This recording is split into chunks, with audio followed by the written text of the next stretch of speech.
ইন্নী আ'লামু মা লা তা'লামুন। আল্লাহ বলছেন, আমার ফেরেশতারা, আমি যা জানি তোমরা তা জানো না। এই যে পৃথিবী সৃষ্টি হয়েছে, যদি মানুষকে সৃষ্টি না করা হতো, পৃথিবীর সৃষ্টি অপূর্ণতা থেকে যেত। বলেন আল্লাহু আকবার। যেই দিন আদম আলাইহিস সালাতু ওয়াস সালামকে সৃষ্টি করা হয়েছে, সেই দিন পৃথিবীর সৃষ্টির পূর্ণতা লাভ করেছে। বলেন আল্লাহু আকবার। আমি বানিয়ে বলছি না। 30 নম্বর আয়াত আল্লাহ বলছেন, ইন্নী জাইলু ফিল আরদি খলিফা। সূরা বাকারার 30 নম্বর আয়াত আল্লাহ আমার আপনার ব্যাপারে খলিফার কথা বললেন। আর 29 নম্বর আয়াত আল্লাহ স্পষ্ট বলছেন, হুয়াল্লাযী খালাকালাকুম মা ফিল আরদি জামিআ। বলেন আল্লাহু আকবার। হুয়াল্লাযী, তিনি হলেন সেই মহান সত্তা, খালাকালাকুম, যিনি তৈরি করেছেন তোমাদের জন্য, মা ফিল আরদ, জমিনে যা আছে। এই জায়গাতে মা ফিল আরদ বলে অর্থ যথেষ্ট ছিল। আলেম ওলামা আছেন, আল্লাহ রাব্বুল আলামিন তা করলেন। আল্লাহ বলেন মা ফিল আরদি জামিআ, এই জমিনে যা কিছু আছে সবকিছু তোমাদের জন্য তৈরি করা হয়েছে। বলেন আল্লাহু আকবার। তার মানে আমাদের জন্য পৃথিবীর সবকিছু তৈরি করেছেন কে? সবাইকে বলতে, তৈরি করেছেন কে? রব্বুল আলামিন আমাকে আপনাকে সৃষ্টি করেছেন, সবকিছু আমাদের জন্য তৈরি করলেন।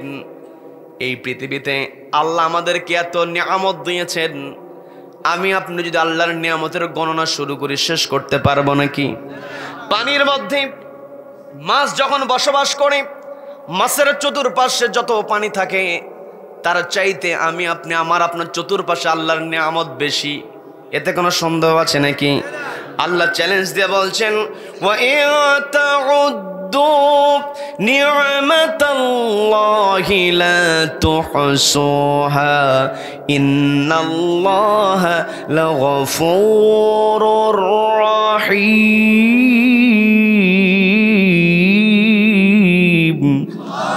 আল্লাহ বলছেন, ওয়া ইন তাউদ্দু, আমার বান্দারা, তোমরা যদি গণনা শুরু করে দাও নি'মাতাল্লাহ, আমি আল্লাহ আমার নিয়ামতের, লা তুহসুহা, তোমরা কখনো হিসাব মেলাতে পারবে না। আমি আপনি হিসাব মেলাতে পারবো নাকি? এই যে আমি আপনি এখানে বসে আছি, একটা নিয়ামতের এক্সাম্পল দিব, বিরক্ত হবেন নাকি? এই যে আমি আপনি বসে আছি, আমার আপনার শ্বাস প্রশ্বাস চলছে, শ্বাস প্রশ্বাস বন্ধ হয়ে গেলে আমার আপনার দুনিয়াতে থাকার আর সুযোগ থাকবে নাকি? কথা বলেন। এই শ্বাস প্রশ্বাসের জন্য সবচাইতে গুরুত্বপূর্ণ যে উপাদান, সেটার নাম হলো অক্সিজেন। কি কথা বলেন?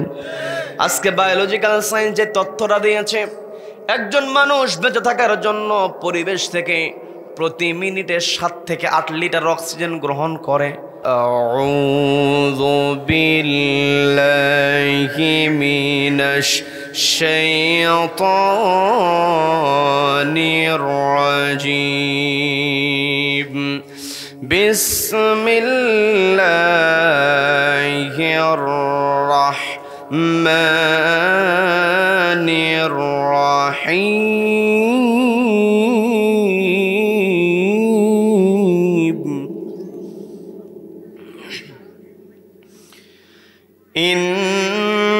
ইন্নামাল মুমিনুনা আল্লাযীনা ইযা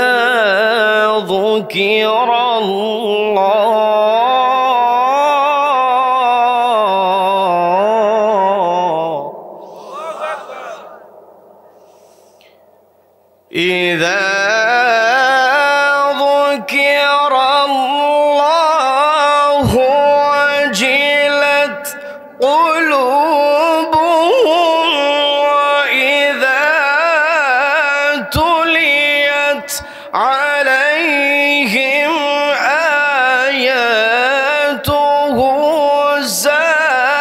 زادتهم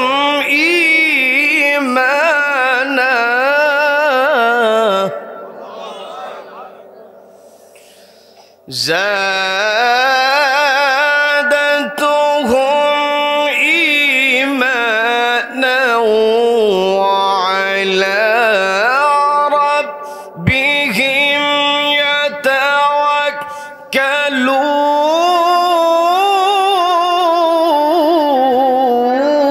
يتوكلون আল্লাহু আকবার বিসমিল্লাহির রাহমানির রাহিম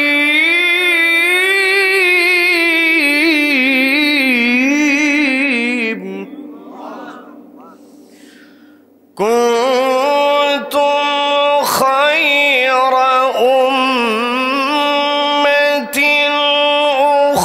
رجت للناس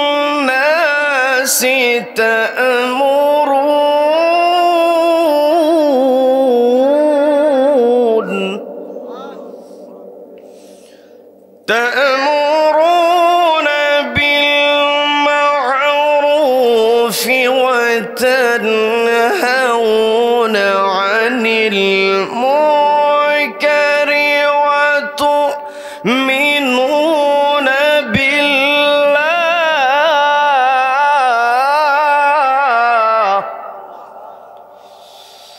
الله أكبر بسم الله الرحمن الرحيم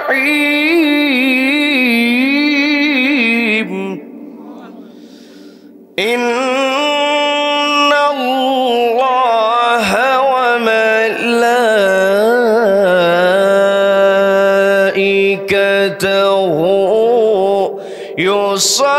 يصلون على النبي يا أيها الذين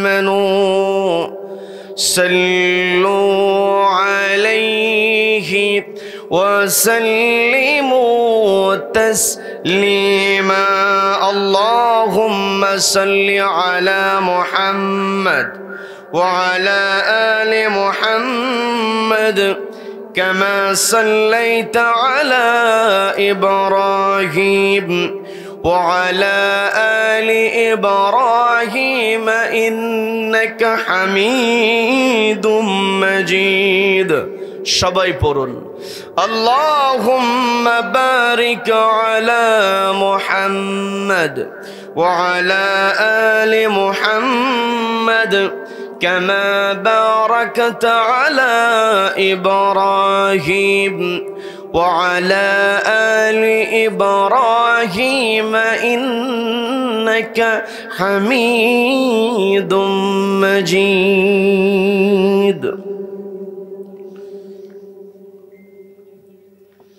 বাংলাদেশের অন্যতম প্রসিদ্ধ জেলা ইসলামী জনপদ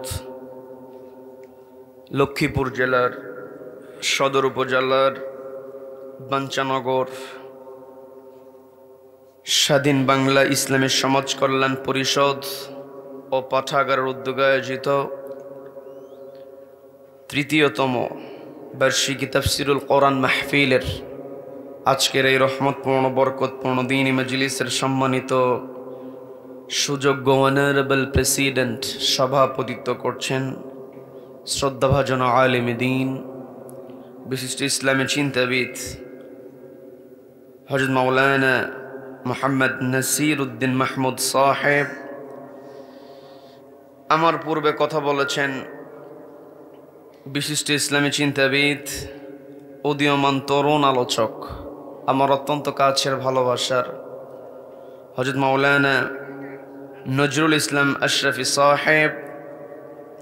কথা বলেছেন আপনাদের এলাকার কৃতি সন্তান ইসলামী আন্দোলনের বীর সিপাহসালার শ্রদ্ধাভাজন বড় ভাই ডক্টর মোহাম্মদ রেজাউল করিম সাহেব। আলোচনা রেখেছেন হযরত মাওলানা জহিরুল ইসলাম সাহেব, শ্রদ্ধাভাজন আলেমে দ্বীন মুফতি আব্দুল্লাহ মাহমুদ সাহেব, মাওলানা এইচ.এম. আব্দুল্লাহ সাহেব সহ আমন্ত্রিত উলামায়ে কেরাম।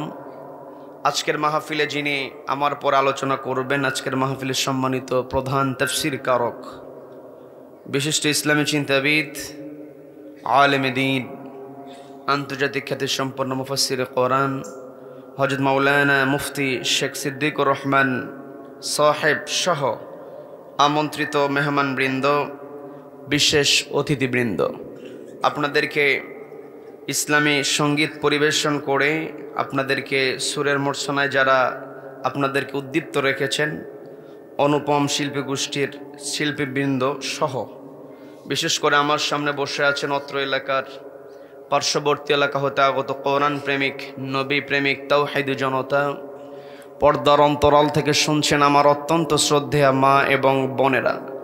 আলোচনার সূচনায় আমি আপনাদেরকে অভিনন্দন জানাচ্ছি, মোবারকবাদ জ্ঞাপন করছি। রব্বুল আলামিনের শেখানো ভাষায় বলছি, আসসালামু আলাইকুম ওয়া রাহমাতুল্লাহি ওয়া বারাকাতুহু। সম্মানিত দ্বীনী ভাইয়েরা, আলোচনায় প্রবেশের পূর্বে আমি জানতে চাচ্ছি আপনারা সকলে কেমন আছেন? আমি কেমন আছি এটা কেউ জিজ্ঞাসা করলেন না। রব্বুল আলামিন আমাকেও ভালো রেখেছেন, বলি আলহামদুলিল্লাহ। এই যে আমরা ভালো আছি, আমাদেরকে ভালো রাখার একমাত্র কেবলমাত্র কর্তৃত্ব কার হাতে?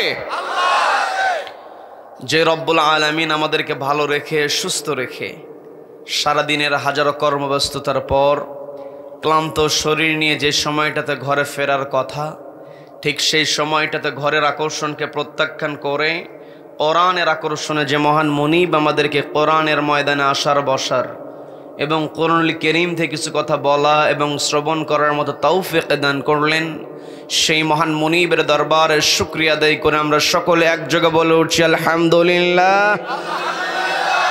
আবারও বলছি আলহামদুলিল্লাহ। আল্লাহু আকবার। লা ইলাহা ইল্লাল্লাহু আল্লাহু আকবার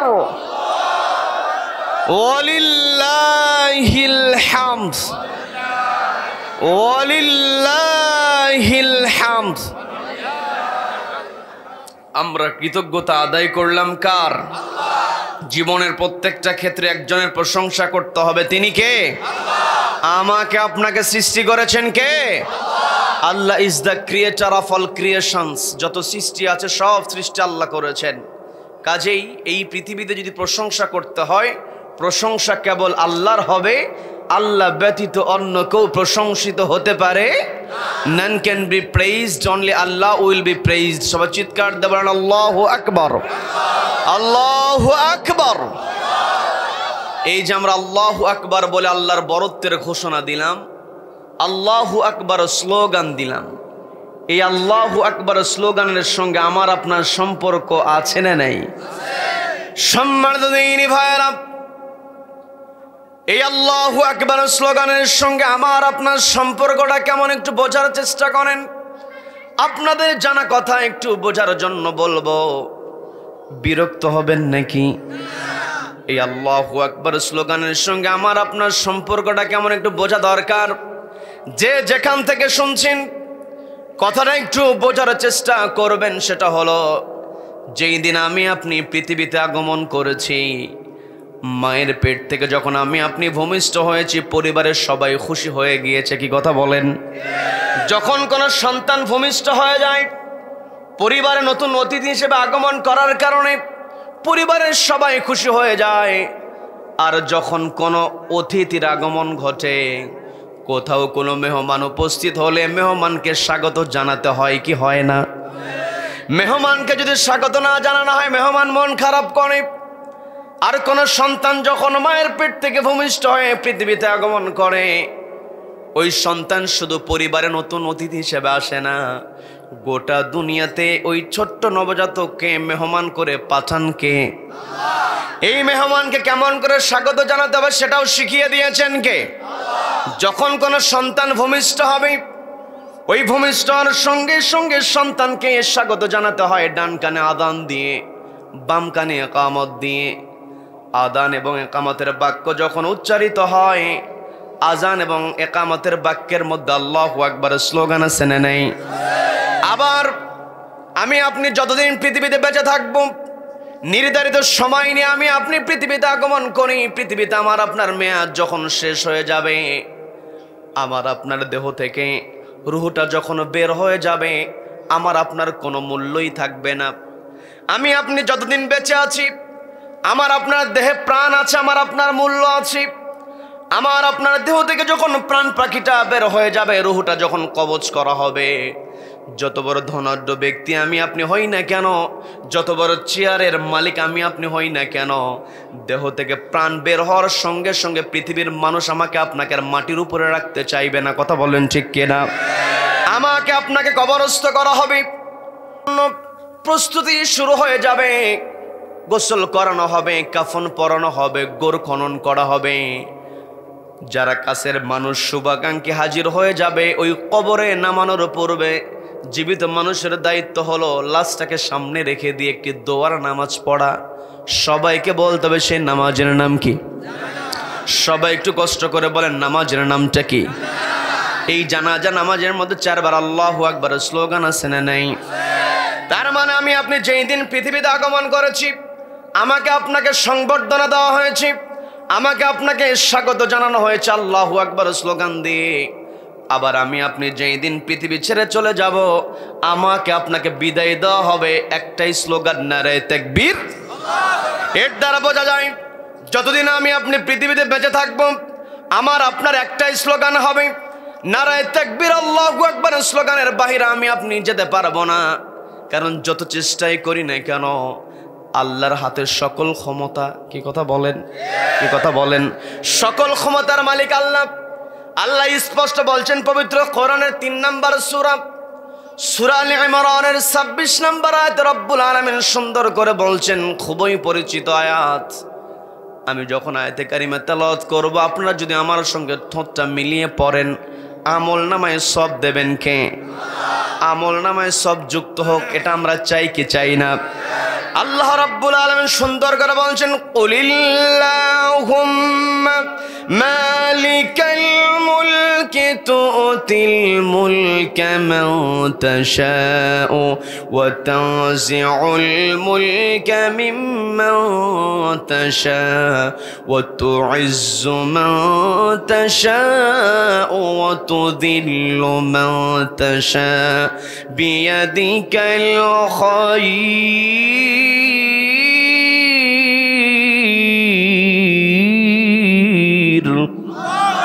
আল্লাহ বলছেন, নবী উল আপনি বলুন, আল্লাহুম্মা মালিকাল মুলক, ওগো আল্লাহ আপনি হলেন রাজত্বের মালিক, তুতিল মুলকা মান তাশা, আপনি যাকে ইচ্ছা রাজত্ব দিতে পারেন, ওয়া তানজিউল মুলকা মিম্মান তাশা, যার কাছ থেকে ইচ্ছা আপনি রাজত্ব কেড়ে নিতে পারেন। এতে কোনো সন্দেহ আছে নাকি?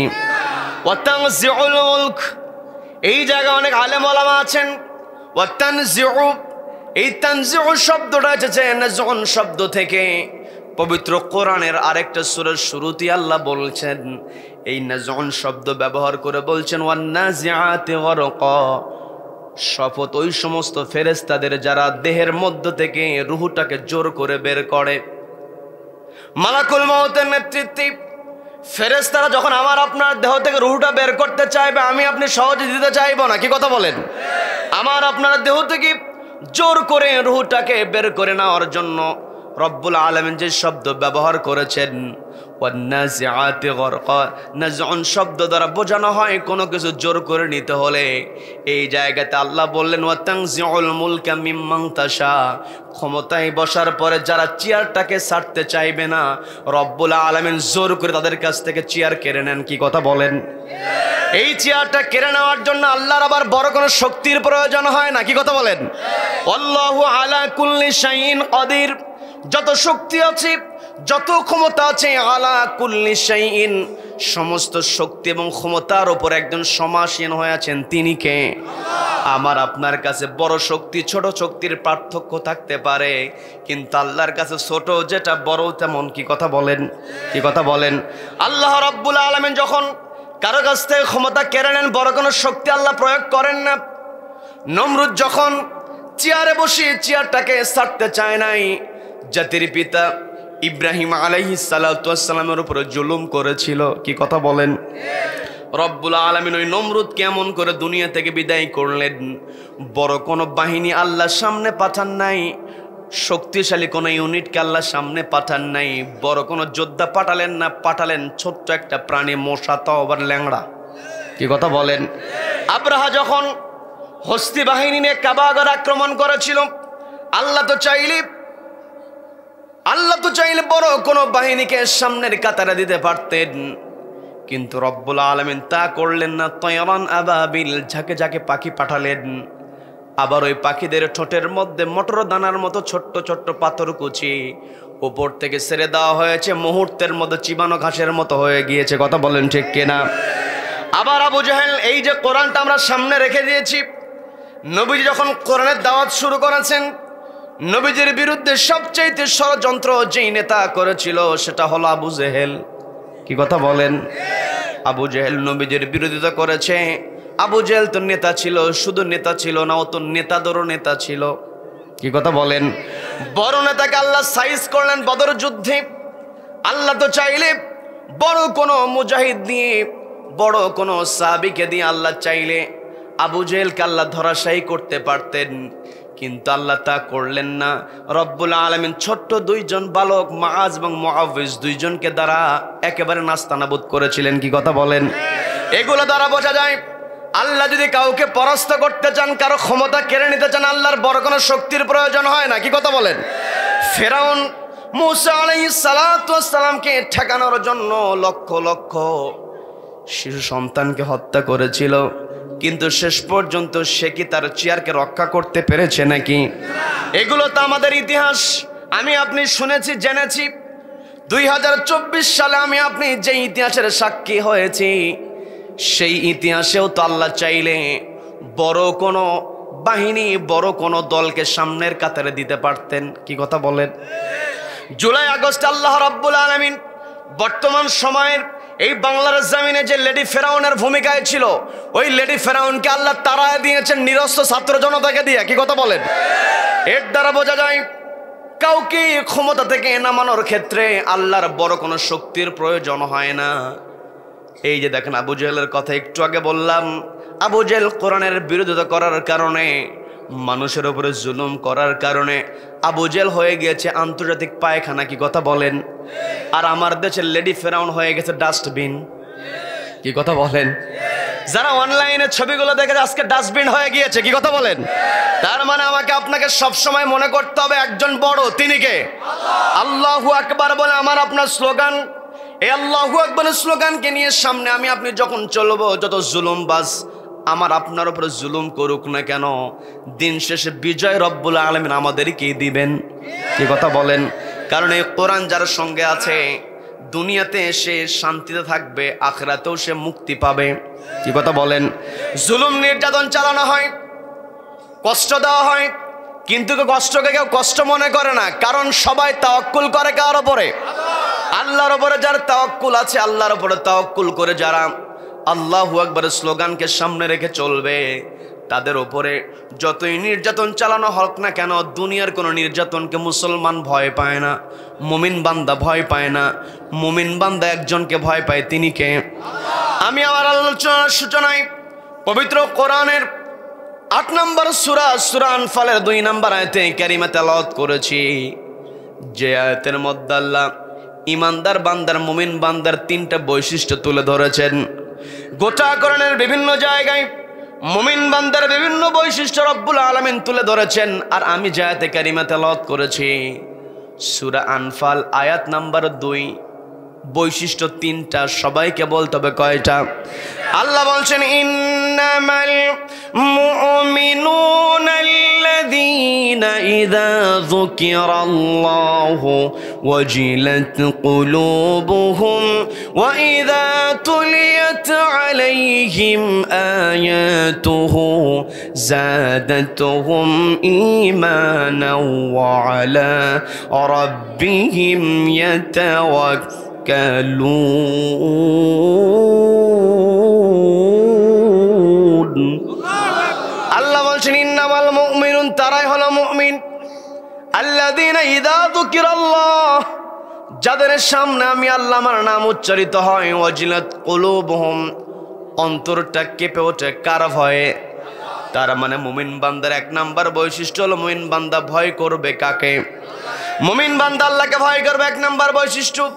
দ্বিতীয় নাম্বার বৈশিষ্ট্য হলো ওয়াইদা তুলিয়াত আলাইহিম আয়াতুহু, যখন মুমিন বান্দার সামনে কোরআনের আয়াত তেলাওয়াত করা হবে, কোরআনের আয়াতের তাফসীর করা হবে, জাদাতুহুম ঈমানা, ঈমানটাকে বৃদ্ধি করে দেবেন কে? আল্লাহ। আর যখন কোন মুমিন বান্দার ঈমান বৃদ্ধি পেয়ে যায়, তৃতীয় নাম্বার বৈশিষ্ট্য হলো ওয়ালা রাব্বিহিম ইয়াতাওয়াক্কালুন, সে তাওয়াক্কুল করে, ভরসা করে কার উপরে?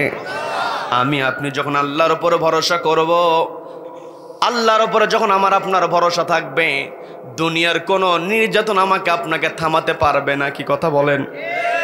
খুবাইব রাদিয়াল্লাহু তাআলা আনহু ফাঁসির মঞ্চের দিকে তাকে নিয়ে যাওয়া হচ্ছে। খেয়াল করে বোঝার চেষ্টা করবেন, খুবাইব রাদিয়াল্লাহু তাআলা আনহুকে ফাঁসির মঞ্চের দিকে নিয়ে যাওয়া হচ্ছে। অনেক লম্বা ঘটনা, বিস্তারিত ঘটনার দিকে যাব না। সাঈদ ইবনে আমের আল জুমাহি রাদিয়াল্লাহু তাআলা আনহু তিনি বর্ণনা করছেন, একজন মানুষকে কিছুক্ষণ পর মেরে ফেলা হবে, শুলে চড়ানো হবে। আমি শুধু তাকিয়ে তাকিয়ে খুবাইবের চেহারা দেখছিলাম, আর আমি অবাক হয়েছি।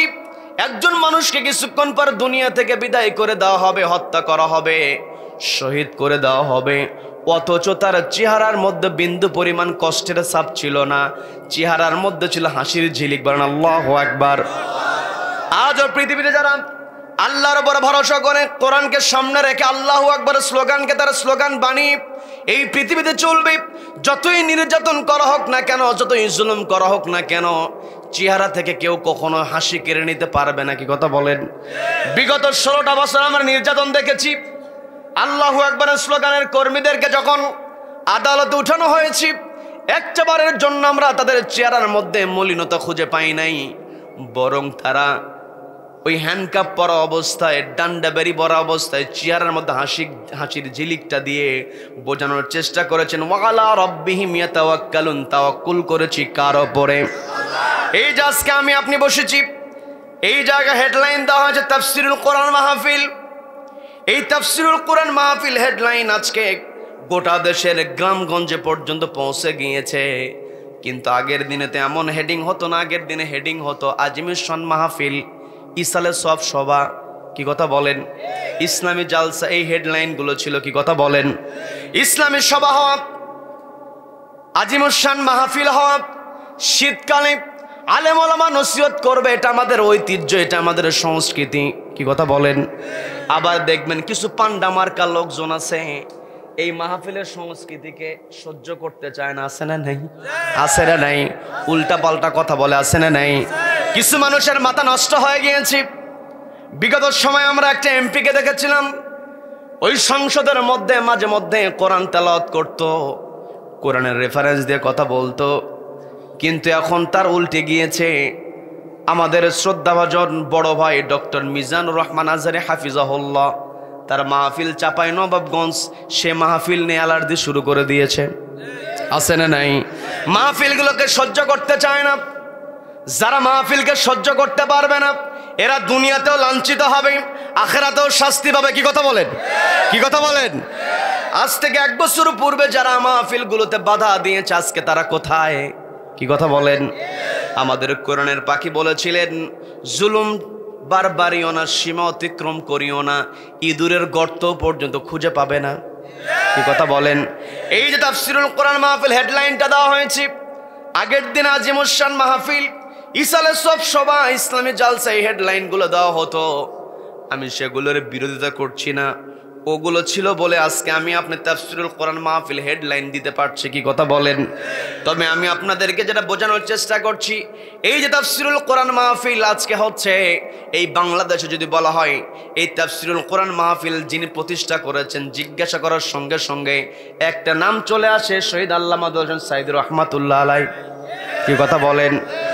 তাকে যখন বন্দী অবস্থায় রেখে দেওয়া হয়েছে, আমি বলতে নিয়েছিলাম আলা রাব্বিহিম ইয়াতাওয়াক্কালুন, তাওয়াক্কুল করতে হবে কার উপরে? দীর্ঘ 13টা বছর তাকে বন্দী অবস্থায় রেখে দেওয়া হয়েছিল, কিন্তু তার স্লোগান ছিল নারে তাকবীর। এই আল্লাহু আকবার স্লোগানকে নিয়ে তিনি কথা বলেছেন, তিনি কোরআনের তাফসীর করেছেন, এত সুন্দর কথা তিনি বলেছেন। একজন রিকশা চালক, একজন ভ্যান চালক দিনমজুর ভাই, তাকে কেমন করে বোঝাতে হবে তার তাফসিরের মধ্যে সেটাও ছিল। কি কথা বলেন? আমরা অনেক সময় দেখি আইসক্রিম বিক্রি করে, ওই আইসক্রিম বিক্রেতার কাছে যে বক্স থাকে সেই বক্সের মধ্যে আমাদের কোরআনের পাখির আলোচনা আছে না নাই? লোহা লস্কর পুরাতন মালামাল টুকিয়ে নিয়ে আসে বাড়ি বাড়ি থেকে, ওই মালামাল যে ভাই নিয়ে আসে সেই ভাইয়ের কাছে যেই বক্স থাকে সেই বক্সের মধ্যে আমাদের কোরআনের পাখির আলোচনা আছে। আবার দেখবেন আমাদের কোরআনের পাখি যখন বিজ্ঞানীদের উদ্দেশ্যে কোরআন থেকে মহাকাশ নিয়ে আলোচনা করেছেন, তার আলোচনা শুনে মনে হয়েছে তিনি একজন মহাকাশ বিজ্ঞানী। আবার তিনি যখন হিউম্যান বডি নিয়ে আলোচনা করেছেন এবং কোরআনের সঙ্গে মিলাইয়াছেন, কোরআনের সঙ্গে এত সুন্দর করে তিনি আলোচনা করেছেন, হিউম্যান স্ট্রাকচার নিয়ে তিনি কথা বলেছেন, এত সুন্দর আলোচনা তার। হিউম্যান বডির আলোচনা শুনে মনে হয় তিনি একজন ডাক্তার। কি কথা বলেন? আবার একজন সচিবালয়ের সচিব, তাকে কেমন ডিউটি করতে হবে সেটাও তিনি আলোচনা করেছেন। কি কথা বলেন? তার মানে সবকিছু আলোচনা যেই কোরআনের পাখির মধ্যে ছিল, সেই কোরআনের পাখি ওরা সহ্য করতে পারে নাই। একটাই কারণ হলো তিনি একটি কিতাবের কথা বলেছেন, সেই কিতাবের নাম কি? এই কোরআনের কথা বলার কারণে তাকে বন্দী অবস্থায় রেখে দেওয়া হলো। একজন 83 বছর বয়সী মানুষ, বয়স হয়ে গেলে এমনিতেই দুর্বল হয়ে যায়। কি কথা বলেন? এই জায়গায় অনেক মুরব্বীরা বসে আছেন, তারপরেও যদি জিজ্ঞাসা করা হয় কয়জনের বয়স 83 বছর, খুঁজলে 10 জনও পাওয়া যাবে না। কি কথা বলেন? 83 বছর বয়সে মানুষ এমনিতেই দুর্বল হয়ে যায়, চেহারার দিকে তাকালে কষ্টের ছাপ দেখা যায়, মলিনতা দেখা যায়। কিন্তু আমাদের কোরআনের পাখি শেষ দিন পর্যন্ত, যেই দিন তাকে ওই ভারতের প্রেসক্রিপশনে হত্যা করা হলো, শহীদ করে দেওয়া হলো, ওই হত্যার পরিকল্পনার অংশ হিসাবে যখন তাকে জেলখানা থেকে অ্যাম্বুলেন্সে করে ওই হসপিটালে আনা হলো, আমাদের কোরআনের পাখি তার শরীর দুর্বল হয়ে গিয়েছে, দুর্বল শরীর নিয়ে তিনি অ্যাম্বুলেন্স থেকে নামলেন। কিন্তু তার চেহারার দিকে আমরা যে দৃশ্যটা দেখেছি, অ্যাম্বুলেন্স থেকে নামার পরে তিনি চেহারার মধ্যে যে একটা হাসির ঝিলিক দিয়েছেন, কিয়ামত পর্যন্ত ওয়ালা রাব্বিহিম ইয়াতাওয়াক্কালুন, যারা আল্লাহর উপরে তাওয়াক্কুল করবে তাদের জন্য কোরআনের পাখির ওই হাসিটা হলো অনুপ্রেরণা। কথা বলেন ঠিক কিনা? সম্মানিত দিনী ভাইরা, আমাকে আপনাকে বুঝতে হবে, যত কষ্টই দেওয়া হোক না কেন, 300 যারা জালিম, এদের লাঞ্ছনা, এদের শাস্তি দুনিয়া থেকে শুরু হয়। কি কথা বলেন? এই জন্য জালিমকে কখনো ভয় করা যাবে না। যতই আমার আপনার বিরুদ্ধে ষড়যন্ত্র করা হোক না কেন, যতই আল্লাহু আকবারের স্লোগানের বিরোধিতা করা হোক না কেন, এই পৃথিবীতে আল্লাহ আমাকে আপনাকে পাঠিয়েছেন, আমাকে আপনাকে পাঠিয়েছেন একমাত্র গোলামি করতে হবে কার? সবাইকে বলতো গোলামি করতে হবে কার? আল্লাহ রাব্বুল আলামিন যখন মানব জাতিকে পৃথিবীতে পাঠাবেন, এই ব্যাপারে যখন ফেরেশতাদের সঙ্গে রব্বুল আলামিন তার অভিমত ব্যক্ত করলেন, ফেরেশতাদেরকে ডাক দিয়ে বলছেন, ও আমার ফেরেশতারা, ইন্নী জাইলুন ফিল আরদি খলিফা, আমি পৃথিবীতে আমার প্রতিনিধি প্রেরণ করব। ইন্নী জাইলুন ফিল আরদি খলিফা, এই জায়গাতে আল্লাহ রাব্বুল আলামিন খলিফা শব্দ ব্যবহার করেছেন। সবাইকে বলতে হবে কি শব্দ? সবাই একটু কষ্ট করে বলেন কি শব্দ? খলিফা শব্দ আল্লাহ ব্যবহার করেছেন। এই জায়গায় অনেক ওলামা কেরাম আছেন, তারা সহজেই বুঝবেন। আমি আপনাদেরকে বোঝানোর জন্য চেষ্টা করছি। আল্লাহ তো চাইলে খলিফা শব্দ ব্যবহার না করে আল্লাহ সরাসরি বলতে পারতেন, পৃথিবীতে আমি ইনসান পাঠাতে চাই, নাস পাঠাতে চাই। আবার আমার আপনার সম্মান, পৃথিবীতে সর্বশ্রেষ্ঠ সম্মান কে দিয়েছেন? আল্লাহ বলছেন, ওয়ালাকাদ কাররামনা বানি আদম, আদম সন্তানকে আমি সম্মানিত করেছি। আল্লাহ তো চাইলে এই জায়গাতে খলিফা শব্দ ব্যবহার না করে আদম সন্তান বানি আদম ব্যবহার করতে পারতেন, ইনসান ব্যবহার করতে পারতেন, নাস ব্যবহার করতে পারতেন, কিন্তু আল্লাহ তা ব্যবহার না করে খলিফা শব্দ ব্যবহার করেছেন। এই খলিফা শব্দ ব্যবহার করার তাৎপর্য আছে না নাই? সবাইকে বলতে হবে তাৎপর্য আছে না নাই? যখন ফেরেশতাদেরকে বলা হলো পৃথিবীতে আমি আমার প্রতিনিধি পাঠাবো, ফেরেশতারা জবাব দিয়ে বলছে, আতাজআলু ফিহা মান ইউফসিদু ফিহা ওয়া ইয়াসফিকুদ দিমা, ওগো আল্লাহ, আপনি কি পৃথিবীতে এমন কাউকে পাঠাবেন যারা সেখানে গিয়ে ফাসাদ করবে, এমনকি রক্তপাত ঘটাবে? অথচ ওয়া নাহনু নুসাব্বিহু বিহামদিকা ওয়া নুকদ্দিসু লাক, আমরাই তো আপনার প্রশংসা করি, আমরাই তো আপনার ইবাদত করি। এই কথার দ্বারা ফেরেশতারা বোঝানোর চেষ্টা করেছেন, যেহেতু পৃথিবীতে মানুষ যাওয়ার পরে ফাসাদ হওয়ার সম্ভাবনা আছে, কাজেই তাদেরকে না পাঠালেও চলে। সরাসরি বলে নাই। কি কথা বলেন? কি কথা বলেন? যখন ফেরেশতারা এই কথা বলেছে, আল্লাহ জবাব দিয়ে বলছেন, ইন্নী আ'লামু মা লা তা'লামুন। আল্লাহ বলছেন আমার ফেরেশতারা আমি যা জানি তোমরা তা জানো না। এই যে পৃথিবী সৃষ্টি হয়েছে, যদি মানুষকে সৃষ্টি না করা হতো পৃথিবীর সৃষ্টি অপূর্ণতা থেকে যেত। বলেন আল্লাহু আকবার। যেই দিন আদম আলাইহিস সালাতু ওয়াস সালামকে সৃষ্টি করা হয়েছে সেই দিন পৃথিবীর সৃষ্টির পূর্ণতা লাভ করেছে। বলেন আল্লাহু আকবার। আমি বানিয়ে বলছি না। 30 নম্বর আয়াত আল্লাহ বলছেন ইন্নী জাইলু ফিল আরদি খলিফা। সূরা বাকারার 30 নম্বর আয়াত আল্লাহ আমার আপনার ব্যাপারে খলিফার কথা বললেন। আর 29 নম্বর আয়াত আল্লাহ স্পষ্ট বলছেন হুয়াল্লাযী খালাকালাকুম মা ফিল আরদি জামিআ। বলেন আল্লাহু আকবার। হুয়াল্লাযী, তিনি হলেন সেই মহান সত্তা, খালাকালাকুম, যিনি তৈরি করেছেন তোমাদের জন্য মা ফিল আরদ, জমিনে যা আছে। এই জায়গাতে মা ফিল আরদ বলে অর্থ যথেষ্ট ছিল। আলেম ওলামা আছেন, আল্লাহ রাব্বুল আলামিন তা করলেন। আল্লাহ বলেন মা ফিল আরদি জামিআ, এই জমিনে যা কিছু আছে সবকিছু তোমাদের জন্য তৈরি করা হয়েছে। বলেন আল্লাহু আকবার। তার মানে আমাদের জন্য পৃথিবীর সবকিছু তৈরি করেছেন কে? সবাইকে বলতে তৈরি করেছেন কে? রব্বুল আলামিন আমাকে আপনাকে সৃষ্টি করেছেন, সবকিছু আমাদের জন্য তৈরি করলেন। এই পৃথিবীতে আল্লাহ আমাদেরকে এত নিয়ামত দিয়েছেন, আমি আপনি যদি আল্লাহর নিয়ামতের গণনা শুরু করি শেষ করতে পারবো নাকি? পানির মধ্যে মাছ যখন বসবাস করে, মাছের চতুর্পাশে যত পানি থাকে তার চাইতে আমি আপনি আমার আপনার চতুর্পাশে আল্লাহর নিয়ামত বেশি। এতে কোনো সন্দেহ আছে নাকি? আল্লাহ চ্যালেঞ্জ দিয়ে বলছেন ওয়া ইন তাউদ্দু নি'মাতাল্লাহি লা তুহসুহা ইন্নাল্লাহা লাগফুরুর রাহিম।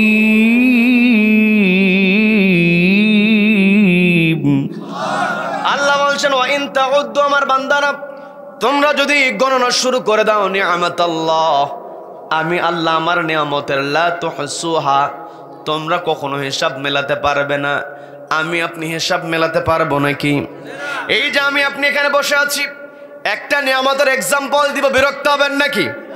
এই যে আমি আপনি বসে আছি, আমার আপনার শ্বাস প্রশ্বাস চলছে, শ্বাস প্রশ্বাস বন্ধ হয়ে গেলে আমার আপনার দুনিয়াতে থাকার সুযোগ থাকবে নাকি? কথা বলেন।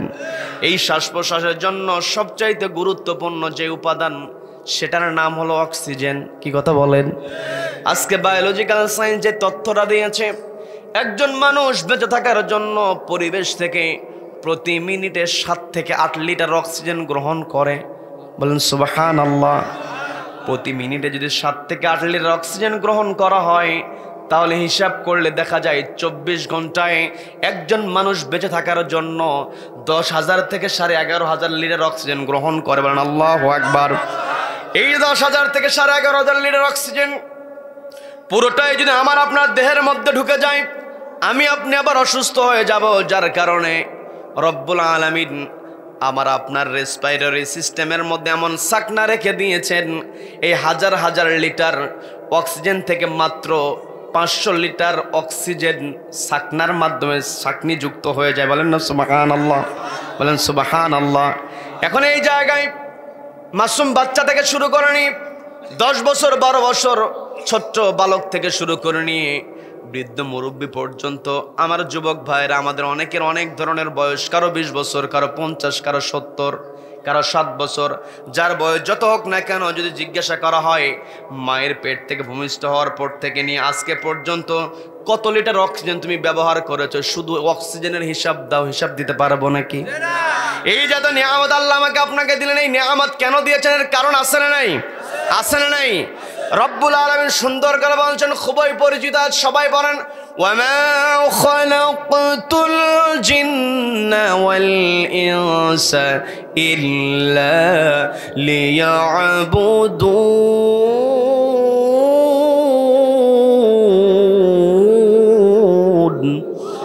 আল্লাহ বলছেন আমি মানুষ এবং জিন জাতিকে তৈরি করেছি কেবলমাত্র আমার গোলামি করার জন্য।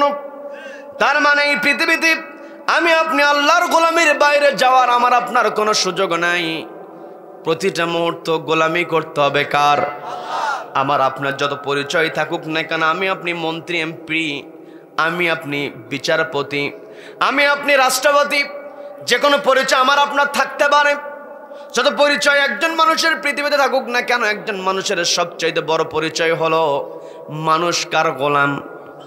সবাইকে বলতে হবে কার গোলাম। একটা বিষয় ক্লিয়ার করে আপনাদের বোঝানোর জন্য বলছি, সেটা হলো এই পৃথিবীতে আমরা মানুষ, আমরা হলাম আল্লাহর সর্বশ্রেষ্ঠ সৃষ্টি। কি কথা বলেন? কি কথা বলেন? আমাদের সর্বশ্রেষ্ঠ সৃষ্টি আল্লাহ আমাকে আপনাকে বানিয়েছেন। আমরা হলাম আশরাফুল মাখলুকাত। আবার মানুষের মধ্যে সর্বশ্রেষ্ঠ মহামানব হলেন বিশ্বনবী জনাবে মুহাম্মদুর রাসূলুল্লাহ সাল্লাল্লাহু আলাইহি ওয়াসাল্লাম, যার অবস্থান আল্লাহর পরে। কি কথা বলেন? নবীজি রাসূল ছিলেন, নবীজি রাসূল ছিলেন। নবীজি শুধু রাসূল ছিলেন না, রাসূলদের রাসূল ছিলেন। মানে আল্লাহু আকবার। নবীজি রাসূলদের রাসূল, বলেন আল্লাহু আকবার। সেই নবীজির ব্যাপারে আমি যদি সাক্ষ্য না দেই, আমি আপনি যদি নবীজির ব্যাপারে সাক্ষ্য না দেই, তাহলে আমার আপনার ঈমান থাকবে নাকি? আমার আপনার ঈমান থাকবে না। আমি আপনাদেরকে বোঝানোর জন্য বলছি, আমি আপনি বলে থাকি ওয়াশহাদু আন্না মুহাম্মাদান আবদুহু ওয়া রাসূলুহু, বলি কি বলি না? সবাইকে বলতে বলি কি বলি না? পর্দার মা বোনেরা শুনছেন, যে যেখান থেকে শুনছেন কথাটা একটু বোঝার চেষ্টা করবেন। আমি আপনি সাক্ষ্য দিয়ে থাকি ওয়াশহাদু আন্না মুহাম্মাদান আবদুহু ওয়া রাসূলুহু, মুহাম্মাদান আবদুহু ওয়া রাসূলুহু। আল্লাহ চাইলে আমাদেরকে শেখাতে পারতেন মুহাম্মাদার রাসূলুহু ওয়া আবদুহু, নবীজি হলেন সর্বশ্রেষ্ঠ রাসূল। নবীজির রাসূল স্বীকৃতি দেওয়ার পূর্বে আমাকে আপনাকে স্বীকৃতি দিতে হয় মুহাম্মাদান আবদুহু ওয়া রাসূলুহু। নবীজি একজন শ্রেষ্ঠ রাসূল হওয়ার পূর্বে একজনের গোলাম, তিনি কে? সবাইকে বলতে হবে তিনি কে। তার মানে এই পৃথিবীতে আমার আপনার পরিচয় হলো আমি আপনি কার গোলাম? আমি আপনি আল্লাহর গোলাম, এটা আমার আপনার পরিচয়। আর একটু আগে আমি আর একটা পরিচয়ের কথা বলেছি। আল্লাহ বলছেন ইন্নী জাইলুন ফিল আরদি খলিফা। আল্লাহ আমাকে আপনাকে পৃথিবীতে প্রেরণ করেছে, আমি আপনি ইবাদত করব, নামাজ পড়ব, রোজা রাখব, হজ করব, যাকাত দিব, তাসবিহ পড়ব, কোরআন তেলাওয়াত করব। এইটুক করে ব্যক্তিগতভাবে আমল করে শেষ করার জন্য আল্লাহ আমাকে আপনাকে পাঠান নাই। কি কথা বলেন? কি কথা বলেন? আমি আপনি আল্লাহর ইবাদতকারী, আল্লাহর বান্দা, ইবাদত করলাম, কিন্তু আমার আপনার পরিচয় ফেরেশতাদের সঙ্গে আল্লাহ যেই পরিচয়টা শেয়ার করেছেন, ফেরেশতাদেরকে আল্লাহ কিন্তু আমাদের ব্যাপারে মানুষ পরিচয় দেন নাই, আমাদের কিন্তু আদম সন্তান পরিচয় দেন নাই। আল্লাহ বলছেন ইন্নী জাইলুন ফিল আরদি খলিফা, এই পৃথিবীতে আমি আপনি এসেছি আল্লাহর খলিফা হিসেবে। আল্লাহ যদি আমাকে আপনাকে প্রশ্ন করেন খেলাফতের দায়িত্বের জন্য তোমাকে যে পৃথিবীতে আমি পাঠিয়েছি, খলিফা হিসেবে তুমি কোন দায়িত্ব পালন করেছো, এর প্রশ্ন আছে না নাই? সবাইকে বলতে প্রশ্ন আছে না নাই? আমার আপনার পরিচয় শুধু আমি আপনি আল্লাহর গোলাম এই পর্যন্ত থেমে থাকলে হবে না। আমি আপনি আল্লাহর খলিফা। কি কথা বলেন? আল্লাহর বান্দা এবং আল্লাহর খলিফা, এই দুইটা সমন্বয় করে আমাকে আপনাকে ইবাদত করতে হবে। শুধুমাত্র ব্যক্তিগত জীবনে ইবাদত করে পার পাওয়ার কোনো সুযোগ নাই। যদি ব্যক্তিগত জীবনে ইবাদত করে পার পাওয়ার সুযোগ থাকতো, নবীজিকে বলা হয়েছিল তোমাকে অর্থ দেওয়া হবে, তোমাকে চেয়ার দেওয়া হবে, তোমাকে নারী দেওয়া হবে, তুমি তোমার মতো একা একা ইবাদত করো। নবীজি বলেছিলেন আমার এক হাতে যদি চন্দ্র দেওয়া হয় আর এক হাতে যদি সূর্য দেওয়া হয়, আমি একাকে ইবাদত করব না। আমি এসেছি যেই স্লোগান নিয়ে, সেই স্লোগান হলো লা ইলাহা ইল্লাল্লাহ। শুধু মুখে জিকির করলে হবে না, লা ইলাহা ইল্লাল্লাহ। আল্লাহর হুকুম ছাড়া কোনো হুকুম মানি না। কি কথা বলেন? আল্লাহ ছাড়া কোনো হুকুম আমি আপনি মানব না। হয়তো আমি আপনি ব্যক্তিগত জীবনে নামাজ পড়ছি, রোজা করছি, হজ করছি, যাকাত দিচ্ছি, এগুলো আমার আপনার ব্যক্তিগত জীবনের আমল। কিন্তু ব্যক্তিগত জীবনের আমলের জন্য যদি আমাকে আপনাকে পাঠানো হতো, নবীজি ওই কাফেরদের দেওয়া অফারটাকে গ্রহণ করতে পারতেন। কি কথা বলেন? নবীজি কাফেরদের অফার নবীজি প্রত্যাখ্যান করেছেন। আবার জুমার নামাজে যখন খতিব সাহেব সানি খুতবা পাঠ করে, ওই সানি খুতবার মধ্যে তারা বলে থাকে ওয়াসাইয়্যিদা আহলিল জান্নাহ আল হাসান ওয়াল হুসাইন, ওই সাইয়্যিদুশ শাবাবি আহলিল জান্নাহ আল হাসান আল হুসাইন। দুইজনের নাম আছে না নাই? সবাইকে বলতে পারছে না নাই? ওই সাইয়্যিদুশ শাবাবি আহলিল জান্নাহ, জান্নাতের যুবক দুইজনের নাম নেওয়া হয়। ইমাম হুসাইন রাদিয়াল্লাহু তাআলা আনহু, তিনি যখন ওই কারবালার প্রান্তরে পাপিষ্ঠ ইয়াজিদের সৈন্য দ্বারা তিনি বেষ্টনযুক্ত যখন হয়ে গেলেন, ওই ইয়াজিদের পক্ষ থেকে তাকে এসে বলা হয়েছিল, পৃথিবীর যেখানেই তুমি থাকবে তোমাকে থাকার সুযোগ দেওয়া হবে। সুযোগ দেওয়া হয়েছিল কি হয় নাই? তুমি তোমার মতো ইবাদত করবে, তবে শর্ত হলো ইয়াজিদের বিরুদ্ধে কোনো কথা বলবে না। ইমাম হোসেন বলেছিলেন, যতদিন আমার দেহে প্রাণ আছে, আমার দেহে রক্ত আছে, আমি যতদিন বেঁচে আছি, মরণ পর্যন্ত আমি অন্যায়ের বিরুদ্ধে প্রতিবাদ করব। কি কথা বলেন? এটাই হলো খেলাফতের দায়িত্ব। কি কথা বলেন? আমি আমার আলোচনার সূচনায় পবিত্র কোরআনের 3 নম্বর সূরা, সূরা আলে ইমরানের 110 নম্বর আয়াতের শুরুর দিকের অংশ তেলাওয়াত করেছি। মোটামুটি সবারই আয়াতের সঙ্গে পরিচয় আছে। কুনতুম খায়রা উম্মাতিন উখরিজাত লিন-নাসি তা'মুরুনা বিল মা'রুফি ওয়া তানহাউনা আনিল মুনকারি ওয়া তু'মিনুনা বিল্লাহ।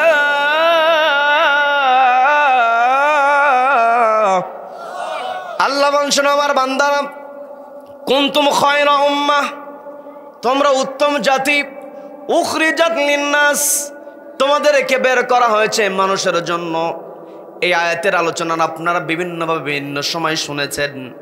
আজকে আমি ছোট্ট মানুষ, এইটুকু আপনাদের বোঝানোর চেষ্টা করছি। সেটা হলো আল্লাহ বলেন উখরিজাত লিন-নাস, তোমাদেরকে বের করা হয়েছে মানুষের জন্য।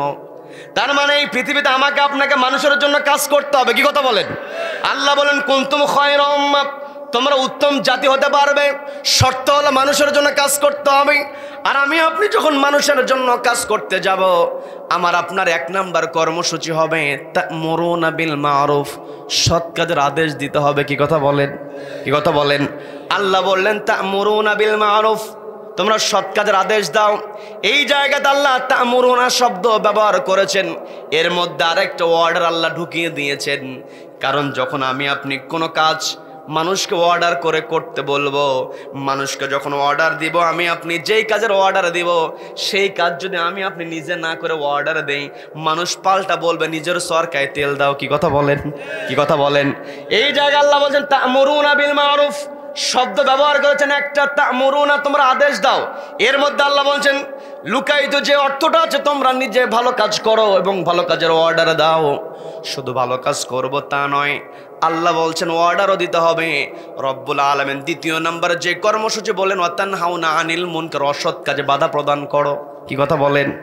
এই জায়গাতে আল্লাহ আরেকটা অর্থ ঢুকিয়ে দিয়েছেন, নিজেরা খারাপ কাজ থেকে বেঁচে থাকো, আর যেখানে খারাপ কাজ দেখবে সেখানে প্রতিবাদ করো। আমার দেশে খারাপ কাজ আছে না নাই? কম না বেশি? আমার দেশে চুরি আছে না নাই? কম না বেশি? চোর বেশি না মানুষ বেশি? বলেন, চোর বেশি না মানুষ বেশি? আবার চোর বেশি বলে, মানুষ বেশি, কিন্তু চোরকে সহ্য করার মানুষ বেশি। কি কথা বলেন? কি কথা বলেন? আমি আপনি চোরকে সহ্য করে যাই, তবে কোন চোরকে আবার শাস্তি দিয়ে, সেটা হলো যদি মুরগি চুরি করে ধরা পড়ে, জুতা চুরি করে ধরা পড়েছে, মানুষ সবাই জটলা পেকে যায়। আমরা আচ্ছা গণধোলায় আছে না নাই? আছে না নাই? জীবনে কোথাও প্রতিবাদ করে নাই, ওয়াতানহাউনা আনিল মুনকার, অসৎ কাজে কখনো বাধা প্রদান করে নাই, কাউকে আঘাত করতে যায় নাই, কোনো অপরাধীকে শাস্তি দেয় নাই, কাউকে আঘাত করবে সে সাহস তার মধ্যে নাই। ওই ব্যক্তি যখন শোনায় ওখানে কি হয়েছে, বলে মুরগি চোর ধরা পড়েছে গণধোলায়, চিন্তা করছে সারা জীবনে তো কাউকে মারতে পারলাম না, আজকে একটা সুযোগ, ওই লোক গিয়ে থাপ্পড় মারে। কি কথা বলেন? কি কথা বলেন? মুরগি চুরি করলে, জুতো চুরি করলে সবাই সেখানে প্রতিবাদ করে, কিন্তু আমার দেশে কলমের খোঁচা দিয়া লক্ষ লক্ষ টাকা আত্মসাৎ করে এমন চোর আছে না নাই? আছে না নাই? এখন এই চোরদের বিরুদ্ধে প্রতিবাদ করার দরকার আছে না নাই? আছে না নাই? এই প্রতিবাদ করলেই কেবল আমি আপনি নিজেকে আল্লাহর খলিফা দাবি করতে পারবো। কি কথা বলেন? ফেরেশতাদের, আমি এই কথাটা আপনাদেরকে বোঝানোর জন্য চেষ্টা করছি, আমি আপনি আমার আপনার পরিচয়ই জানি না, শুধুমাত্র আল্লাহর বান্দা বললে হবে না, আল্লাহর বান্দার সঙ্গে আমার আপনার আরেকটা পরিচয়, আমি হচ্ছে আল্লাহর খলিফা। আল্লাহর জমিনে আল্লাহ আমাকে আপনাকে অর্ডার দিয়েছেন তা'মুরুনা বিল মা'রুফ, সৎ কাজের আদেশ দাও, অসৎ কাজে বাধা প্রদান করো। কি কথা বলেন? এখন আমার দেশে যেখানে চুরি আছে, লক্ষ লক্ষ টাকা কলমের খোঁচা দিয়ে যে সমস্ত অফিসাররা আত্মসাৎ করছে, এদের বিরুদ্ধে প্রতিবাদ করার দরকার আছে না নাই? প্রতিবাদ করা শাস্তি দেওয়ার জন্য দুদক আছে, কিন্তু দিন দিন চুরি বাড়ছে না কমছে? বাড়ছে না কমছে? মানব রচিত বিধান দিয়ে কখনো অন্যায় দূর করা সম্ভব নয়। আমি আপনি মুরগি চোর ধরা পড়লে আমি আপনি তাদেরকে গণধোলাই দেই না। আমার আপনার প্রতিবাদী হতে হবে। যেই সমস্ত অফিসারেরা কলমের খোঁচা দিয়া লক্ষ লক্ষ টাকা আত্মসাৎ করবে, ওই সমস্ত অফিসারদের শাস্তি আমরা চাই। ফাকতউ আইদিয়াহুমা, কোরআনের মধ্যে বিধান ঢুকিয়ে দিয়েছেন কে? কে ঢুকিয়ে দিয়েছেন? যখন চোর চুরি করেছে, মহিলা হোক আর পুরুষ হোক, প্রমাণিত হওয়ার সঙ্গে সঙ্গে হাত কেটে দেওয়া হোক। কি কথা বলেন? কোরআনের বিধানের আলোকে একটা অফিসারের হাত যদি বাইতুল মোকাররমের সামনে অথবা সুপ্রিম কোর্টের সামনে একটা অফিসারের হাত যদি কেটে দেওয়া হতো, দেশের বাকি অফিসারগুলো এমনিতেই ভালো হয়ে যেত। কি কথা বলেন? আপনাদের লক্ষ্মীপুর থেকে কৃষক, তিনি আবাদ করেন, কষ্ট করেন, সিম তিনি বিক্রি করে দেন 20 টাকা কেজি ধরে লক্ষ্মীপুরের বাজারে তিনি বিক্রি করেন, কিন্তু তার বিক্রি করা সিম, তার জমির সিম ঢাকায় যাওয়ার পরে হয়ে যায় 120 টাকা। কি কথা বলেন? আছে না নাই? এই যে 100 টাকা বেড়ে গেল, এই 100 টাকা বাড়ার কারণ হলো মোড়ে মোড়ে কি দিতে হয়? সবাই বলেন কি দিতে হয়? এখন চাঁদাবাজ যারা, তারা হলো ফাসাদ সৃষ্টিকারী। কি কথা বলেন? জমিনের সবচাইতে বড় ফাসাদ তৈরি তারাই করে যারা মানুষের উপরে জুলুম করে, মানুষের অর্থ জোর করে ছিনিয়ে নেয়, তারাই হলো ফাসাদ তৈরিকারী। কি কথা বলেন? যারা চাঁদাবাজি করবে, যারা সন্ত্রাসী হবে, যারা ডাকাত হবে, ওই ডাকাতকে কেমন করে শায়েস্তা করতে হবে, সূরা কোরআনের মধ্যে আল্লাহ সূরা মায়েদার মধ্যে স্পষ্ট বলে দিলেন, এক হাত এক পা কেটে দাও, ডান হাত বাম পা, ডান পা বাম হাত। একটা চাঁদাবাজের হাত পা যদি ওই সুপ্রিম কোর্টের সামনে কেটে দেওয়া হতো, দেশের বাকি চাঁদাবাজগুলো আল্লাহওয়ালা হয়ে যেত। এই কথাগুলো বললেই কিছু কিছু মানুষের শরীরে অ্যালার্জি শুরু হয়ে যায়। কি কথা বলেন? এই অ্যালার্জি দেখে আমাদেরকে ভয় দেখায় কোনো লাভ নাই। ওয়া আলা রাব্বিহিম ইয়াতাওয়াক্কালুন, আমরা তাওয়াক্কুল করব কার উপরে? আমরা একমাত্র ভয় করব কাকে?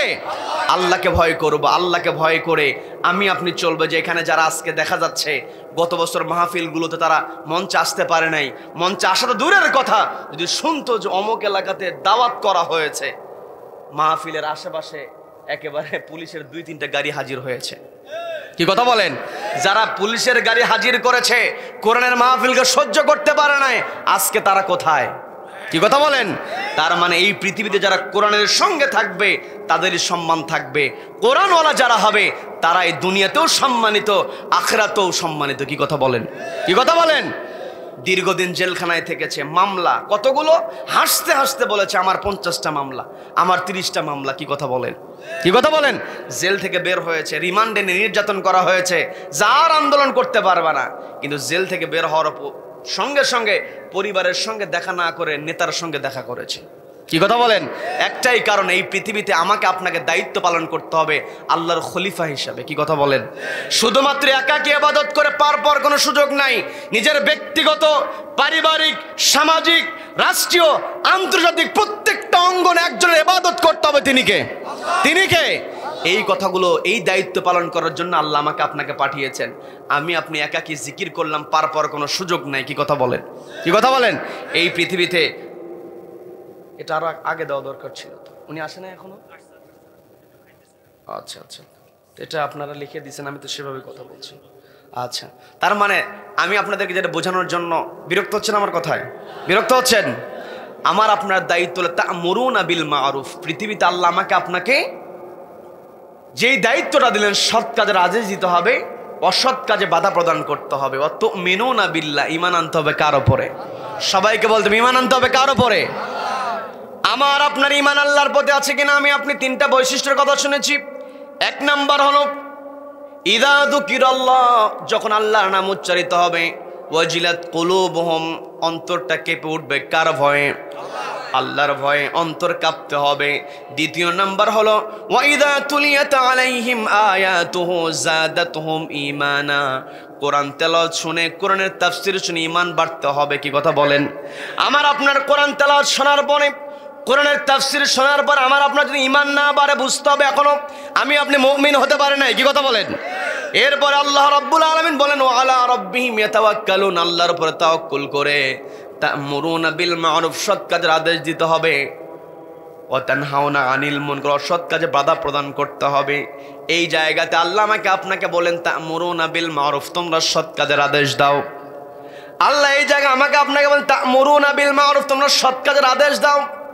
আবার জুমার নামাজের পরে, জুমার নামাজের দ্বিতীয় খুতবায় যেই শেষের দিকে ইমাম সাহেব যে আয়াতে কারিমাটা তেলাওয়াত করেন, এই আয়াতের সঙ্গে আমার আপনার একটা সম্পর্ক আছে। ইন্নাল্লাহা ইয়া'মুরু বিল আদলি ওয়াল ইহসান ওয়া ইতা'i যিল কুরবা, আয়াতটা শেষ করতে হয় না। ইমাম সাহেব যখন আয়াতটা তেলাওয়াত করে, সামনে থাকা মুসল্লিগুলো গা ছাড়া দেয় যখন দাঁড়াতে হবে। কি কথা বলেন? এই জায়গাতে আল্লাহ বলেন ইন্নাল্লাহা ইয়া'মুরু বিল আদল, নিশ্চয় রব্বুল আলামিন তোমাদেরকে অর্ডার দিচ্ছেন ন্যায় প্রতিষ্ঠার জন্য, ন্যায় কায়েমের জন্য। কি কথা বলেন? আল্লাহ আমাকে আপনাকে বলেন তা'মুরুনা বিল মা'রুফ, তোমরা সৎ কাজের আদেশ দাও। আর আল্লাহ নিজে সরাসরি বলছেন ইন্নাল্লাহা ইয়া'মুরু বিল আদল, ও আমার বান্দারা তোমরা সমাজের মধ্যে, রাষ্ট্রের মধ্যে ন্যায় কায়েম করো। যখন সমাজের মধ্যে ন্যায় বিচার প্রতিষ্ঠা হবে, তখন আমার আপনার পক্ষে সৎ কাজের আদেশ দেওয়া সহজ হবে। কি কথা বলেন? যেই সমাজে, যে রাষ্ট্রে ন্যায় বিচার আছে, ওই রাষ্ট্রে অন্যায়ের প্রতিবাদ করা যায়। কি কথা বলেন? আর রাষ্ট্রের মধ্যে যদি ন্যায় বিচার না থাকে, অন্যায়ের প্রতিবাদ করলে বিপদ চলে আসে। আবার যখন সমাজের মধ্যে ন্যায় বিচার প্রতিষ্ঠা হয়, ন্যায় বিচার প্রতিষ্ঠিত হলে সমাজের সর্বস্তরের লোকেরা শান্তিতে বসবাস করে। কি কথা বলেন? কি কথা বলেন? সমাজের মধ্যে আমি আপনি যতই চেষ্টা করি না কেন, মানবরচিত বিধান দিয়ে কখনো মানুষের জন্য কাজ করা সম্ভব হবে না। কাজ করা সম্ভব হলেও কখনো মানুষ শান্তিতে থাকবে না।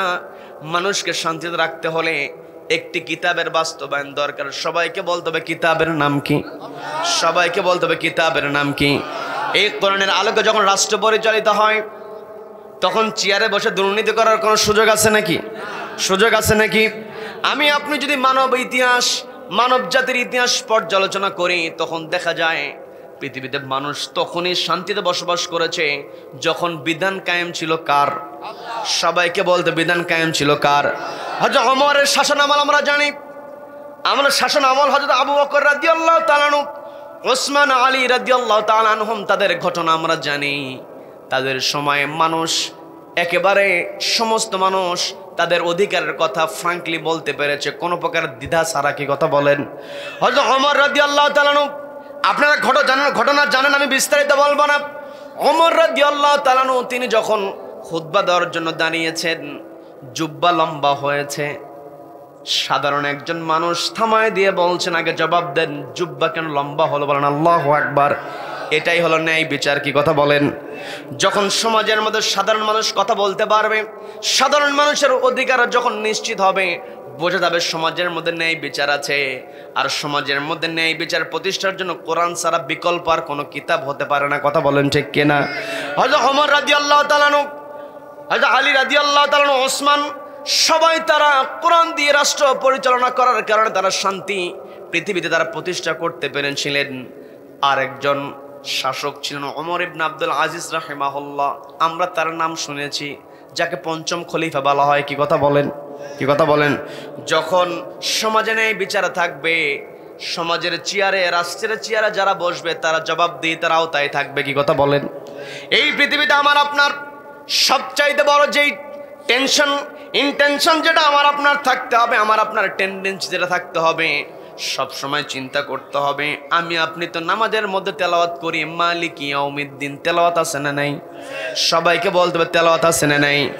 মালিক ইয়াউমিদ্দিন, গোটা কোরআনে যত আয়াত আছে, শুধু আমি আপনি যদি এই মালিক ইয়াউমিদ্দিন এই আয়াতটাকে বুঝতে পারি, এই আয়াতের আমল করতে পারি, আমি আপনি কখনো অন্যায় করতে পারবো না। কারণ মালিক ইয়াউমিদ্দিন মানে ওই দিন যেই দিন বিচারক কে হবেন। আলাইসাল্লাহু বিআহকামিল হাকিমিন, যেই দিন আল্লাহ বিচার কায়েম করবেন, ওই দিন বিচারে কোনো উলটপালট থাকবে নাকি? দুনিয়াতে আমি আপনি এদিক সেদিক করতে পারি, নিজের কাজে ব্যবহার করে বিচারককে আমরা সূরা ফেলে দিতে পারি, কিন্তু কিয়ামতের ময়দানে কোনো সুযোগ আছে নাকি? এই সুযোগ নাই। যখন রাষ্ট্রের মধ্যে ন্যায় বিচার থাকে, তখন আমার আপনার জন্য ভালো কাজের প্রচার সহজ হয়ে যায়।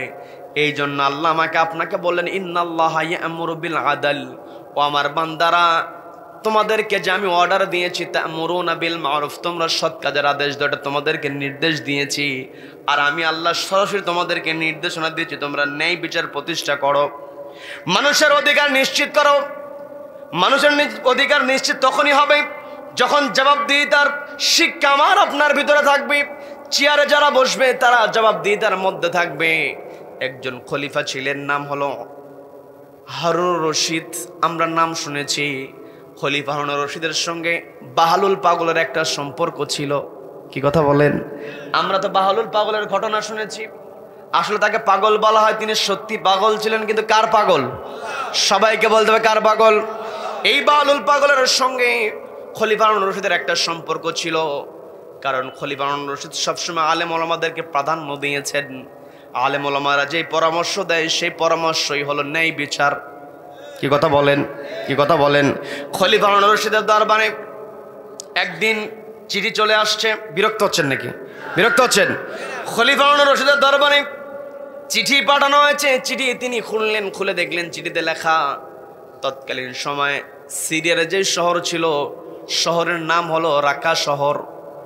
ওই রাকা শহরের যিনি বিচারক অসুস্থ। চিঠিতে লেখা হলো আমাদের রাকা শহরের বিচারক অসুস্থ হয়ে আছে, বিচারালয় স্থবির হয়ে আছে, বিচার কার্য পরিচালনা হয় না। আপনি মেহেরবানি করে নতুন করে আমাদের এই শহরে একজন বিচারককে পাঠান। এই চিঠি যখন তিনি খুললেন, পাল্টা তিনি চিঠি লিখলেন। চিঠিতে লিখলেন আগামী 1 সপ্তাহের মধ্যে তোমাদের শহরের রাকা শহরের বিচারক চলে যাবে। 1 সপ্তাহ পরে যখন বিচারক বসে গিয়েছেন, 1 সপ্তাহ পরে বিচারক যখন তার চেয়ারে বসেছেন, বিচারের প্রথম যেই অভিযোগ তার সামনে উপস্থাপন করা হলো, অভিযোগটা হলো একটা চুরির অভিযোগ। সবাইকে বলতে হবে কিসের অভিযোগ?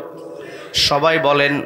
চুরির অভিযোগ যখন তিনি দেখতে পেলেন, আসামিকে লক্ষ্য করে দেখলেন আসামি হলেন একজন বৃদ্ধা মহিলা। বৃদ্ধা মহিলাকে আসামির কাঠগড়ায় দেখে তিনি একটু অবাক হলেন। কারণ মানুষের বয়স যখন বেড়ে যায় অপরাধ করার প্রবণতা কমে যায়। কি কথা বলেন? মানুষের অপরাধ প্রবণতা বয়স বাড়ার সঙ্গে সঙ্গে কমে যায়, কারণ রক্তের তেজও কমে যায়। কি কথা বলেন? আর যৌবনকালে রক্ত টকবকে থাকে, ওই সময় অপরাধ করার প্রবণতা বেশি থাকে। কি কথা বলেন? যুবক ভাই, এই জন্যই তো নবীজি বললেন অসাবুন নাশা ফি ইবাদাতিল্লাহ, যেই যুবকরা তাদের যৌবনকালে রক্তের গরমটাকে কন্ট্রোল করে আল্লাহর ইবাদতে কাটাবে, রব্বুল আলামিন তাকে আরো জায়গা দেবেন। বলেন না সুবহানাল্লাহ। আবার যুবকরা যখন প্রতিবাদ করে, ওই প্রতিবাদ কেউ আটকাতে পারে না। কি কথা বলেন? কি কথা বলেন? আমি ওই দিকে যাব না, আপনারা বুঝতে পেরেছেন। আমি যে কথা বলতে নিয়েছিলাম, বিচারক যখন লক্ষ্য করলেন বৃদ্ধা মহিলা এই বয়সে তো চুরি করার কথা নয়, বৃদ্ধা মহিলাকে তিনি প্রশ্ন করলেন, আপনি চুরি করেছেন? বলে হ্যাঁ চুরি করেছি। এই বয়সে আপনি চুরি করলেন, আপনার তো চুরি করার সাজে নাই। চুরি করলে যে হাত কেটে দেওয়া হয় এটা কি আপনার জানা নাই? বলে হ্যাঁ জানা আছে। চুরি করলে হাত কেটে দেওয়া হয় এটা জানা আছে। আপনি চুরি করেছেন, বিষয়টা বুঝতে পারলেন, কেন চুরি করলেন? আপনি তো জানেন ধরা পড়লে হাতটা কেটে দেওয়া হতে পারে। এরপর আপনি চুরি করার কারণটা কি? বৃদ্ধা মহিলা বলছে, আমি তো চুরি করতে চাই নাই, চুরি করতে বাধ্য হয়েছি। বাধ্য কেন হলেন? আমি বাধ্য হয়েছি, আমার ঘরে কয়েকদিন যাবৎ কোনো খাবার নাই। আমার ঘরে কোনো খাবার নাই, আমি বৃদ্ধা মানুষ, আমি কষ্ট করেছি, ওই কষ্টটাকে আমি সহ্য করেছি, ধৈর্য ধারণ করার চেষ্টা করেছি। কিন্তু আমার ঘরে 2টা নাতনি আছে যারা ছোট্ট মানুষ, ওদের বাবা মা নাই, ইয়েতিম। 2টা সন্তানের ভরণ পোষণের দায়িত্ব আমার। আমার ঘরে কোনো খাবার না থাকার কারণে তাদেরকে আমি কোনো খাবার দিতে পারি নাই। বিরক্ত হচ্ছেন নাকি? আমি কোনো খাবার দিতে পারি নাই, ক্ষুধার যন্ত্রে তারা ছটফট করেছি। ওদের ছটফট অবস্থা দেখে, করুণ অবস্থা দেখে আমি আর নিজেকে স্থির রাখতে পারি নাই। ঘর থেকে বেরো হয়েছি, কোথাও কাজ চেয়েছি, কিন্তু আমি তো দুর্বল, কি কাজ করব? কেউ আমাকে কোনো কাজ দেয় নাই। সাহায্যের হাত আমি বাড়িয়ে দিয়েছি, কেউ সাহায্য করে নাই। কোথাও কোনো খাবারের ব্যবস্থা করতে না পেরে যখন আমি হতাশ হয়ে বাড়ির দিকে ফিরছিলাম, আমি চিন্তা করছিলাম আমার 2টা নাতনির কাছে গিয়ে আমি কি বলবো? খাবার যদি চাই আমি কি খাবার দেব? এই কথা ভাবতে ভাবতে আমি যখন যাচ্ছিলাম, আমার চোখের সামনে দোকান পড়ে গিয়েছে। লক্ষ্য করে দেখলাম দোকানের মধ্যে কিছু রুটি আছে। ওই দোকানদার অন্যমনস্ক হয়ে আছে। আমি চিন্তা করলাম দোকানদার অন্যমনস্ক হয়ে আছে, যদি কয়েকটা রুটি আমি চুরি করতে পারি, আমার নাতনির মুখে আমি উঠিয়ে দিতে পারবো। এই কথা চিন্তা করে আমি দোকানদারের অগোচরে কয়েকটা রুটি আমি চুরি করেছি। এরপর চুরি করার পরে আমি লক্ষ্য করলাম দোকানের মধ্যে একটা মধুর বোতল। আমি চিন্তা করলাম দোকানদার যেহেতু অন্য মনস্ক হয়ে আছি, রুটি চুরি করেছি, মধুর বোতল যদি চুরি করতে পারি তাহলে মধুর সঙ্গে মিশা রুটি খাওয়া যাবে। এই কথা চিন্তা করে আমি যখন মধুর বোতল চুরি করতে গিয়েছি, আমার তো চুরি করার অভ্যাস নেই, ধরা পড়ে গিয়েছি। এরপরে আমাকে এখানে নিয়ে আসা হয়েছে। এই কথা বলার পরে ওই বিচারক তিনি তার কথা আর বাড়ালেন না। তিনি বলছেন এই মামলার ব্যাপারে আজকে নতুন করে কোনো শুনানি হবে না, আজকে কোনো রায়ও হবে না। রায়টা দেওয়া আমার জন্য সহজ, যেহেতু আসামি তার স্বীকারোক্তিমূলক জবানবন্দি দিয়েছে, আসামিকে রিমান্ডে নিতে হয় নাই, রিমান্ড ছাড়াই স্বীকার করেছে। আবার আমার দেশে রিমান্ডের নামে জুলুম আছে না নাই? আছে না নাই? রিমান্ডের নামে যারা জুলুম করে এক সময় ওদেরকে পালাতে হয়, এক সময় ওদেরকে রিমান্ডে আসতে হয়। কি কথা বলেন? কি কথা বলেন? প্রকৃতিরও একটা বিচার আছে। কি কথা বলেন? এই পৃথিবীতে জুলুমের বিচার শুরু হবে পৃথিবী থেকেই। কি কথা বলেন? পৃথিবীতে জুলুমের শাস্তি পৃথিবী থেকে শুরু হবে, আর আখিরাতে গিয়ে চূড়ান্ত শাস্তি দেবেন কে? কে দেবেন? সমস্ত পরিকল্পনা কার হাতে? আল্লাহু খায়রুল মাকিরিন।